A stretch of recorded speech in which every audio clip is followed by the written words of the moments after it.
台湾自由时报刚刚欢庆美军侦察机靠近大陆，解放军东部战区强力演习让台湾媒体又开了一次眼，强行给台独分子打气，那些台独媒体的底气还能用几年？各位网友，大家好，我是刘小飞。前几天台湾自由时报网站上贴出一个页面，画面上呢是美军一架电子侦察机，并且文字说了，这回美军电子侦察机靠近大陆侦察是最近的一次，前所未有。所以呢，自由时报是无限欢乐，说表示你看美军看得清清楚楚解放军只能干瞪眼。不过呢，就在台湾自由时报墨迹未干，傻笑犹在的时候，就被解放军随手打了脸了。解放军东部战区就是这个17日那天中午发布了通报，表示解放军东部战区出动多种力量，在台岛周边海域空域组织联合火力突击等实兵演练。解放军这次演练呢，兵力倒不是看点，但是东部战区发布的公告杀气比以前旺盛多了。公告说了，近期美台频频勾连挑衅，发出严重错误信号，严重侵犯中国主权，严重破坏和平稳定，已经成为台海安全风险的最大祸源。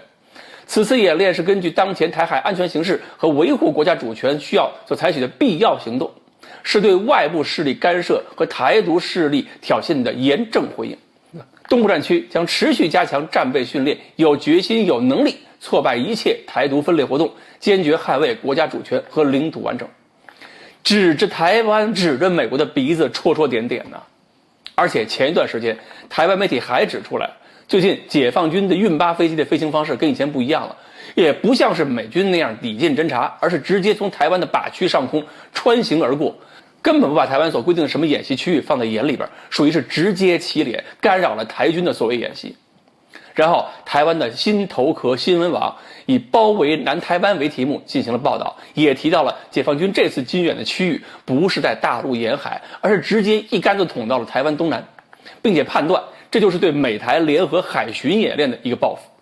台湾中央社消息，台湾防务部门那个智库就是台湾叫什么国防安全研究院的那个家伙苏紫云，他认为解放军此次在台岛东南方向的演习的目的就是要切断美军从巴士海峡进入南海的交通线。其实我觉得苏紫云的这句话呢，根本就是包藏祸心，故意要把演习跟交通线关联起来，期望引起美国介入。其实我们要的不是切断美国进入南海交通线，而是要进行战场遮断。你正常通行我不管，如果想干预，那么对不起，这个方向我们构筑的就是一座海上长城。对于解放军发布军演消息，有岛内网友表示，如果解放军这回是真的打过来的话，蔡英文要做好逃亡的准备，并且呢，苏贞昌要拿好扫把，准备坐飞机逃跑。其实我觉得苏贞昌应该去英国留学几年，这样骑着扫帚之后都不用担心赶不上美国的飞机。恐怕网友对蔡英文、苏贞昌可能逃跑的嘲笑也不是空穴来风。这几天除了演习，美国在中亚那场变革中的表现，也让台湾等等其他的很多所谓的美国盟友感到了担心和心寒。如果蔡英文这两天还能够好好看一看美国国会内部的争吵，还有拜登所说的这次撤军永不后悔，绝不会让美军为那些个自己都不争气的所谓盟友流血牺牲，那么蔡英文应该好好想想，他要么去跟苏贞昌学一学怎么骑扫帚，要么就去祈祷他的士兵能够不顾死活好好表现。反正这两个方法成功率上也没什么区别。好，关于解放军这次在台湾东南方向的演习给台湾什么样的冲击，今天呢我们就说到这里，欢迎大家继续关注我们的栏目，我们下期再见。